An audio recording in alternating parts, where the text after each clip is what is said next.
আপনারা জানেন যে এই ধরনের সমস্যা সাধারণত অর্থাৎ সার্কিটটিতে 3 জায়গা থেকে আউটপুট হয়। একটি হলো ক্রোমা সেকশন, আর এখানে 100 ভোল্ট এবং হিটার ভোল্টেজ এবং প্লাইব্যাক থেকেও ভোল্টেজ আউটপুট করা হয়। এগুলি দিয়ে এই যে বেস বোর্ডটা আছে, এখন আমি ক্রোমা সেকশনের যে ভোল্টেজটা সেটা আপনাদেরকে দেখাবো। আসসালামু আলাইকুম বন্ধুরা, সাদাকeyb চ্যানেলের পক্ষ থেকে সকলকে আন্তরিক অভিনন্দন ও শুভেচ্ছা। আশা করি সকলেই ভালো আছেন। আপনাদের দুয়ার বরকতে আল্লাহ তাআলা আমাকে অনেক অনেক বেশি ভালো রেখেছেন। আপনাদের সামনে আমি আজকে যে টিউটোরিয়ালটি নিয়ে এসেছি সেটি হলো একটি সিআরটি কালার টিভি। দেখতে পাচ্ছেন একটি রয়্যাল ব্র্যান্ডের কালার টিভি। অর্থাৎ এই ধরনের টেলিভিশন সাধারণত রয়্যাল ব্র্যান্ডই হোক আর বর্তমানে যে ধরনের ব্র্যান্ডই হোক না কেন, সার্কিট সাধারণত একই ধরনের থাকে, চায়না সার্কিট হয়ে থাকে। এই টেলিভিশনটিতে কী সমস্যা সেটা আজকে আপনাদেরকে দেখাবো এবং সেটাকে আমরা ফাইন্ড আউট করে সেটা কীভাবে মেরামত করতে হয় সেটা আপনাদেরকে দেখাবো। আশা করি ভিডিওটি আপনারা মনোযোগ দিয়ে দেখবেন।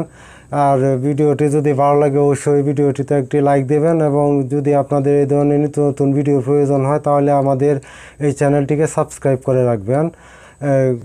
আপনারা জানেন আমার এই চ্যানেলে সাধারণত ইলেকট্রিক এবং ইলেকট্রনিক্স বিষয়ক অনেক ভিডিও দিয়ে থাকি। এগুলি সবার আগে পেতে অবশ্যই চ্যানেলটিকে সাবস্ক্রাইব করবেন। তাহলে চলুন আমরা টেলিভিশনটি কী সমস্যা সেটা এখন আপনাদেরকে দেখাই। এখন আমি এসি কোডটি লাগিয়ে নিচ্ছি। লাগানোর পরে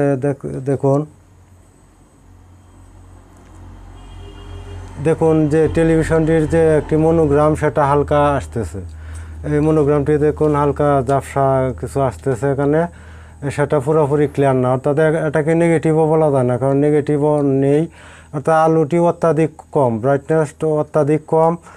দেখুন আমরা যদি কোনো প্রোগ্রামে ঢুকে দেখুন তাহলে যে প্রোগ্রামটিকেই কাজ করতেছে, অর্থাৎ প্রোগ্রাম কাজ করতেছে ঠিক আছে, কিন্তু টেলিভিশনটি ব্রাইটনেস অত্যাধিক কম। সেটা কীভাবে মেরামত করতে হয় সেটা আজকে আপনাদেরকে দেখাবো। এখন আমি ব্রাইটনেসটা একটু বাড়িয়ে আপনাদেরকে দেখাই। প্লাইব্যাকের যে দুটি ভেরিয়েবল রেজিস্টার থাকে আপনারা জানেন, এইগুলিকে আমি একটু বাড়িয়ে কমিয়ে দেখাই। দেখুন এগুলি বাড়ালে কমালেও কোনো কাজ হচ্ছে না। দেখুন যদি এভাবে আমি প্রোগ্রাম চাপি তাহলে দেখুন এলোমেলো একটা প্রোগ্রাম দেখা যায়, ঝাপসা। কিন্তু যদি আমি ব্রাইটনেস বাড়িয়ে নিই তাহলে একদম হোয়াইট হয়ে যায়। দেখুন একদম হোয়াইট হয়ে যায়। আমি কিন্তু ভেরিয়েবলটি ঘোরাচ্ছি। তাহলে চলুন আমরা টেলিভিশনটি পেছনে অংশে চলে যাই এবং সেটা কীভাবে মেরামত করব সেটা আপনাদেরকে আমি আজকে বিস্তারিত দেখাবো। ভিডিওটি অবশ্যই আপনারা মনোযোগ সহকারে দেখবেন। বন্ধুরা দেখতে পাচ্ছেন আমি সার্কিটটি এখন আপনাদের সামনে প্রেজেন্ট করলাম। এই সার্কিটটিতে কীভাবে আপনারা সেটাকে ফাইন্ড আউট করবো, অর্থাৎ সার্কিটটি কোন জায়গায় ত্রুটি আছে সেটাই আপনাদের সাথে আমি এখন ডিসকাস করে দেখাবো।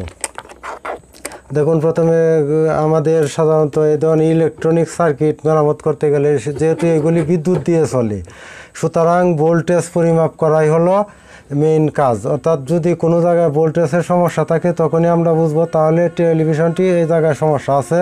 সেটাকে ফাইন্ড আউট করতে গেলে অবশ্যই আমাদেরকে ভোল্টেজ ভেরিফাই করতে হবে। ভোল্টেজ ভেরিফাই করার জন্য আমরা একটি মিটার নিলাম। মিটারটিকে আমরা 20 ভোল্ট রেঞ্জে এখানে প্রথমে রাখবো। এখন আমি টেলিভিশনটিতে লাইন দিয়ে নিচ্ছি। লাইন দিয়ে নেওয়ার পরে আপনারা জানেন যে এই ধরনের সমস্যা সাধারণত অর্থাৎ সার্কিটটিতে 2-3 জায়গা থেকে আউটপুট হয়। একটি হলো ক্রোমা সেকশন, আর এখানে 100 ভোল্ট এবং হিটার ভোল্টেজ এবং প্লাইব্যাক থেকেও ভোল্টেজ আউটপুট করা হয়। এগুলি দিয়ে এই যে বেস বোর্ডটা আছে সেটা চালু হয়। এখন আমি ক্রোমা সেকশনের যে ভোল্টেজটা সেটা আপনাদেরকে দেখাবো। ক্রোমা সেকশনে প্রথমে আমি দেখি এখানে গ্রাউন্ড, প্রথম পিনটা গ্রাউন্ড এবং এই যে RGB তিনটি পিন, এটি হলো RGB অর্থাৎ রেড, গ্রিন, ব্লু। এই তিনটি হলো RGB সাধারণত 1 থেকে 2 ভোল্টের মতো হয়ে থাকে। তাহলে এখানে 1.31 দেখাচ্ছে, 1.3, এবং G 1.2, B দেখাচ্ছে 1.22, এবং এখানে 8 ভোল্ট থাকার কথা। 8 ভোল্টের জায়গায় 8 ভোল্ট টিকে আছে। তাহলে আমার যে ক্রোমা সেকশনের যে ভোল্টেজটা পাওয়ার কথা সেটা আমি এখানে টিকে পেয়ে গেলাম। এখন আমি এখানে মাপ দিব, অর্থাৎ এখানে প্লাইব্যাক থেকে যে ভোল্টেজটা তৈরি হয়, উৎপন্ন হয়, এখানে 100 ভোল্টের মতো পাওয়ার কথা। এখানে যে ক্রোমা সেকশনের যে ট্রানজিস্টারগুলি আছে, এখানে যে বেস বোর্ডের ট্রানজিস্টারগুলোকে চালু করার জন্য এই যে বড় বড় ফ্যাশনের যে ট্রানজিস্টারগুলি চালু করার জন্য এখানে 100 ভোল্ট সাপ্লাই দেওয়া হয়, সেটা ঠিক আছে কিনা সেটা এখন আপনাদেরকে দেখাবো। এখানে 111 ভোল্টেজের মতো আছে, আপনারা দেখতে পাচ্ছেন, এটাও ঠিক আছে। আর পরের যে পিনটা এটা সাধারণত 80 ভোল্ট দেওয়া থাকে, এটা সাধারণত 6 ভোল্টের মতো হয়ে থাকে এই পিনটিতে। এটার জন্য এরকম হয় না, এটার জন্য সাধারণত ফিক্সার টিপে একদম আলো আসবে না, হিটার না জ্বললে আলো আসবে না।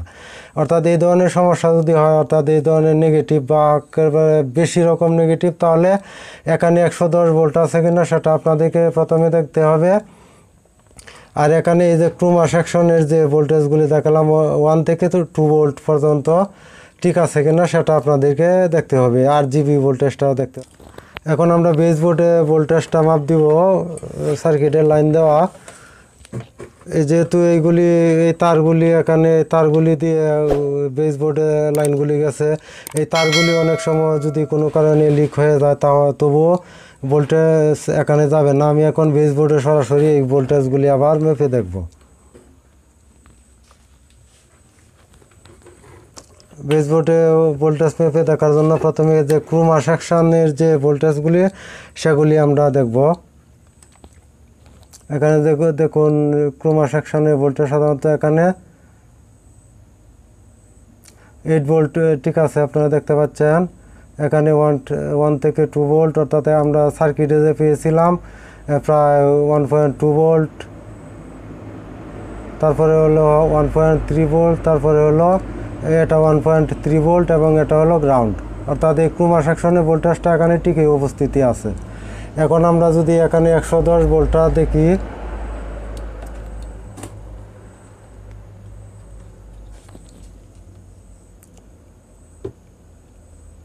আমি ভোল্টেজটা বাড়িয়ে নিই, যেহেতু 110 ভোল্ট এখানে মাপ দেব।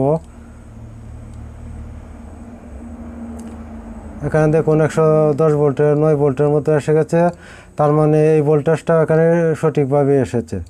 এখন আমি এখানের যে পিনগুলি, অর্থাৎ এই যে বেসটা আছে, অর্থাৎ বেস হোল্ডার যেটা আছে সেটার পিনগুলি আমি এখন মেপে দেখব। এখানে দেখুন দেখানোর কথা 100 ভোল্টের মতো, 150 ভোল্ট, 165 ভোল্টের মতো এখানে দেখাচ্ছে। এই ভোল্টেজটা ঠিক আছে। এখন অর্থাৎ ভোল্টেজ যেগুলি যে জায়গায় যতটুকু দেখানোর কথা সবগুলি ঠিকই দেখাচ্ছে। আপনারা দেখতে পাচ্ছেন যে এখানে আসার কথা 150, প্রায় 150 ভোল্টের মতো, এখানে আসছে 168 ভোল্টের মতো। এখানে ভোল্টেজ উপস্থিতি ঠিক আছে, তার মানে এখানে সব পিনেই ভোল্টেজ ঠিক আছে। এখন আমরা কি করতে পারি, এখানে যে বেস হোল্ডারটা আছে সেটাকে আমরা মেপে পরিবর্তন করে দেখব। যেহেতু ভোল্টেজ সবগুলি একুরেট আছে, এখন আমরা বেসটি পরিবর্তন করে দেখব।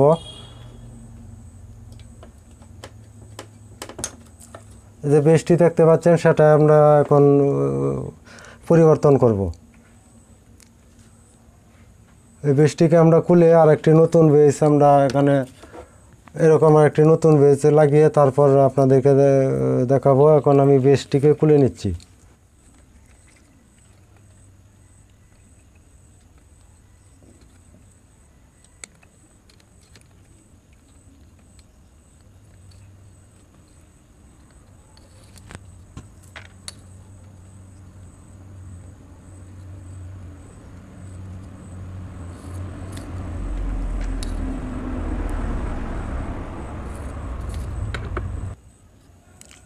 এখন বেস হোল্ডারটা খোলা হয়ে গেছে। বেসটা যেহেতু খোলা হয়ে গেছে, এখন আমি এখানে আরেকটি নতুন বেস লাগিয়ে দেখব।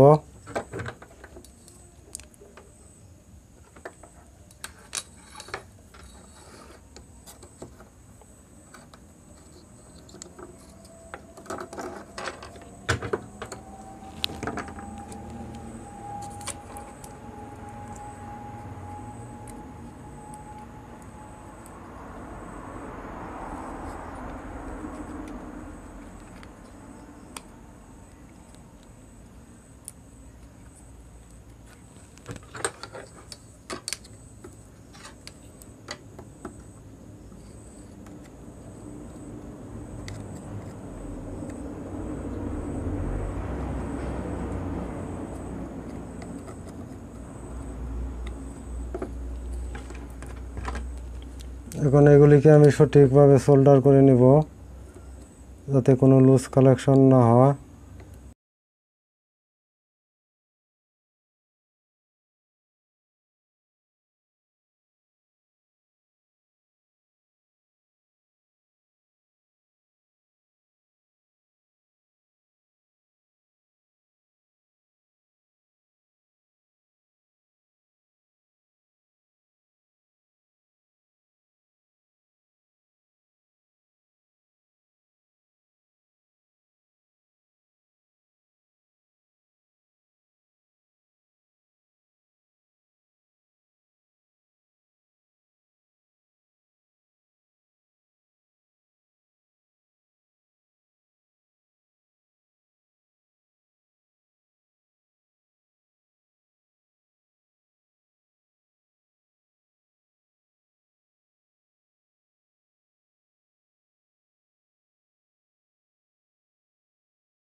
আমার সোল্ডারিং মোটামুটি হয়ে গেছে। এখন আমি আবার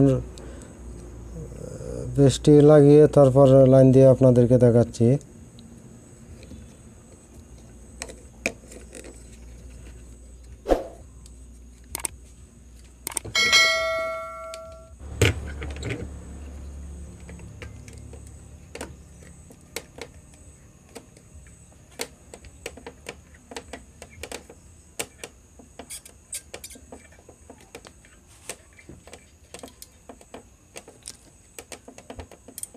লাগানো হয়ে গেছে। এখন আমি আপনাদেরকে সামনে আবার নিয়ে দেখাচ্ছি কি অবস্থা।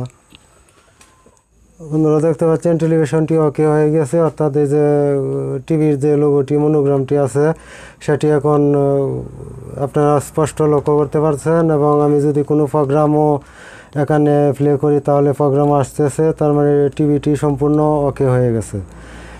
তাহলে আশা করি ভিডিওটি আপনারা বুঝতে পেরেছেন। অর্থাৎ যদি সার্কিটের সব জায়গায় ভোল্টেজ একুরেট পাওয়া যাওয়ার পরেও যদি কোনো টেলিভিশনে এই ধরনের সমস্যা হয় তাহলে আপনারা এই বেস হোল্ডারটি পরিবর্তন করে নেবেন। আজকে ভিডিওটি এই পর্যন্তই, আপনাদের কাছ থেকে বিদায় নিলাম। বিদায় নেওয়ার আগে আপনাদের ছোট্ট রিকোয়েস্ট, যদি ভিডিওটি ভালো লাগে তাহলে অবশ্যই একটি লাইক দেবেন, এবং যদি আপনাদের এই ধরনের ভিডিও ভবিষ্যতে পেতে চান তাহলে অবশ্যই আমার চ্যানেলটিকে সাবস্ক্রাইব করে রাখবেন। আল্লাহ হাফেজ।